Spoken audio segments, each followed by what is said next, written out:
All right, let's talk about the Tampa Bay Buccaneers and the, I think kind of underrated, really interesting offseason that they've had. They've kind of re-signed a lot of pieces, so it hasn't been your typical explosive offseason, but still some fascinating moves to talk about. So yeah, let's just get into it. So first, to talk about the offseason, we have to talk about where they were last year because that's going to, impact how you want to adjust on certain things.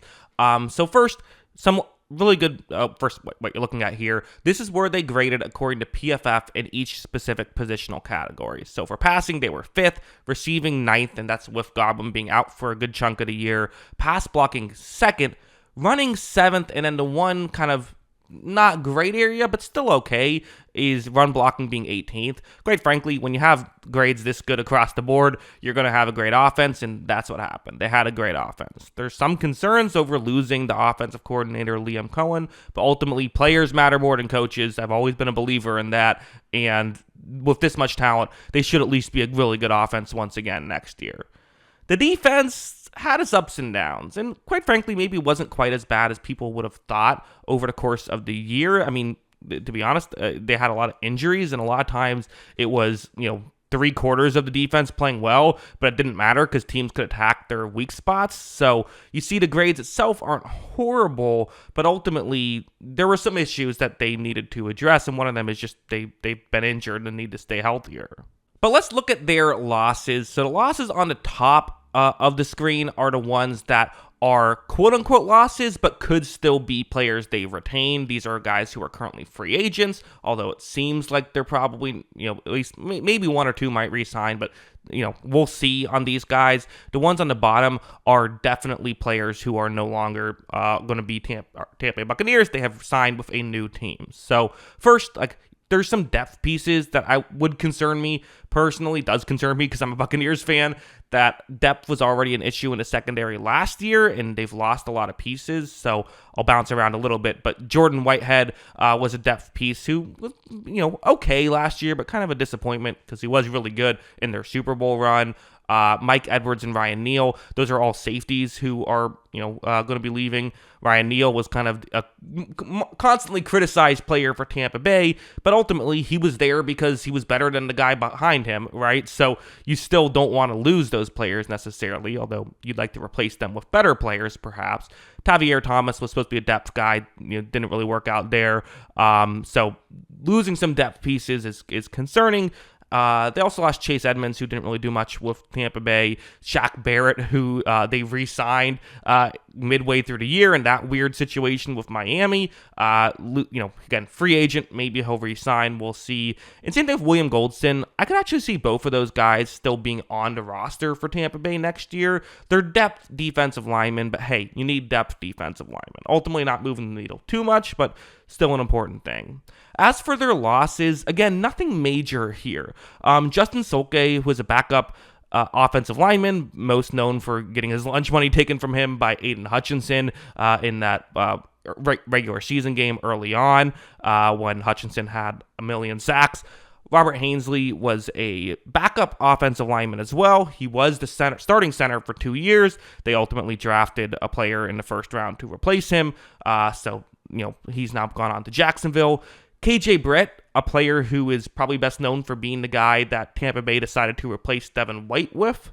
Ultimately, the reason why he replaced White was because he was pretty good at being in position consistently, which White really struggled at, trying to hit a home run every play. The issue is Britt just didn't quite have the talent, I thought, to keep up. There'd be times where, okay, pre-snap he's in position, but then a guy could just run by him because he just doesn't have the speed and doesn't have the talent to keep up with some of these players. So that's definitely a hole, though, the off-ball linebacker position. While there is some thought of, hey, just put whoever against Levante David and you're good, there is a player who they re-signed, which we'll talk about, or they not re-signed, but they added, who we can talk about in a second. But ultimately, there is some concerns there with the off-ball linebacker spot, as it was an issue last year.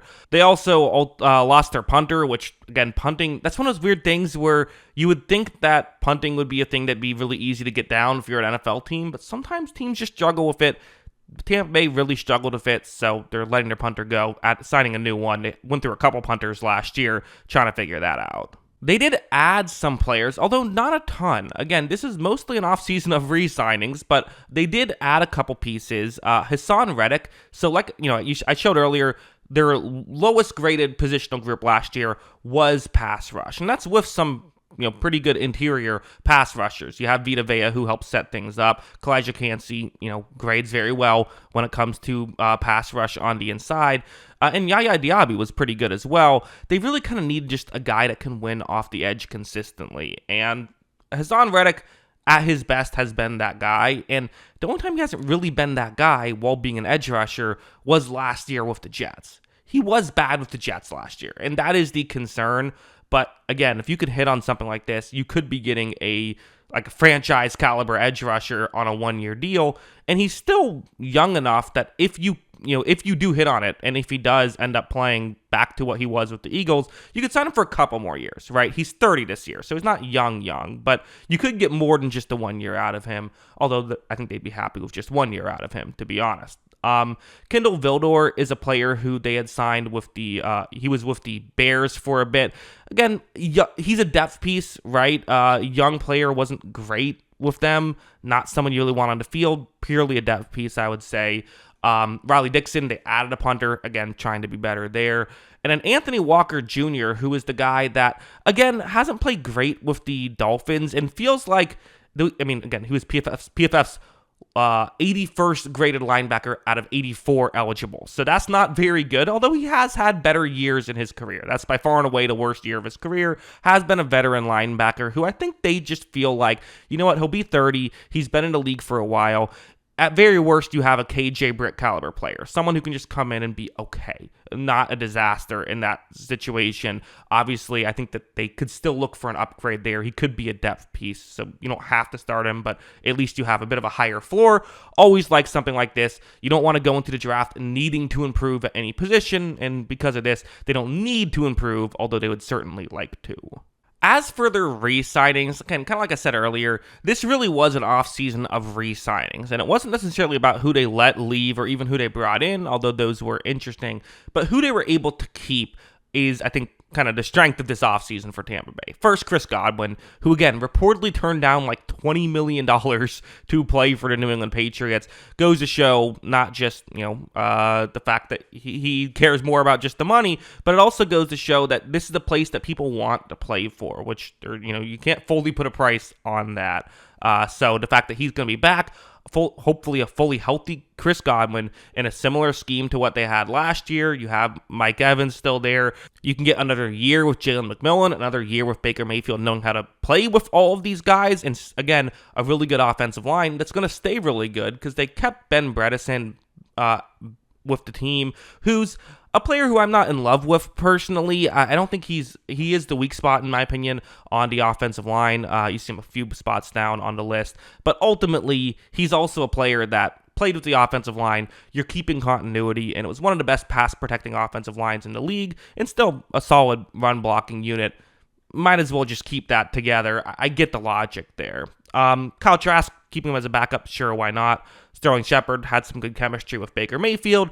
I think would actually be nice, and again, he should be a wide receiver 4 this year. I think that could help him a lot. He was at times wide receiver 1 last year due to all the injuries they had. They would legitimately put him out as the first read on certain options. That's just not what he should be, but you put him as a wide receiver 4, I think he could be actually a nice piece for them.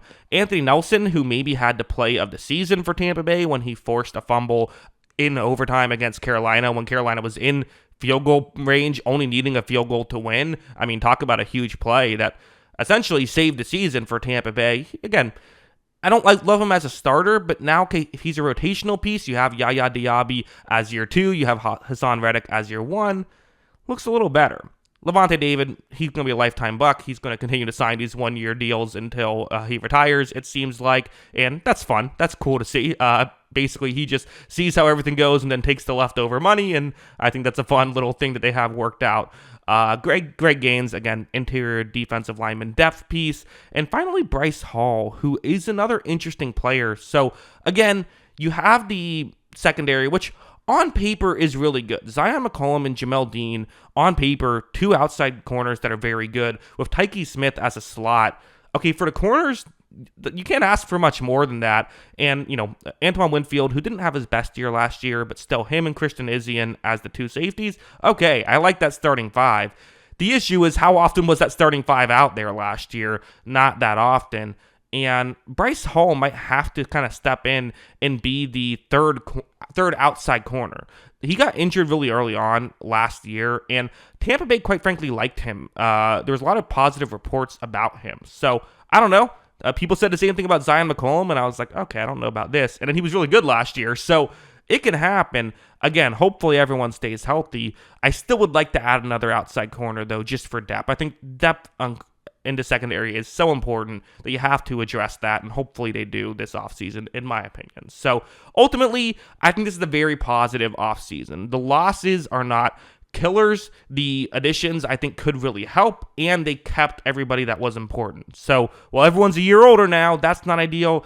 If they can address some big needs in the draft, this could be a team that could take another step next year. But yeah, we'll see how this goes. But those are my thoughts. What are yours? Let me know in the comments below.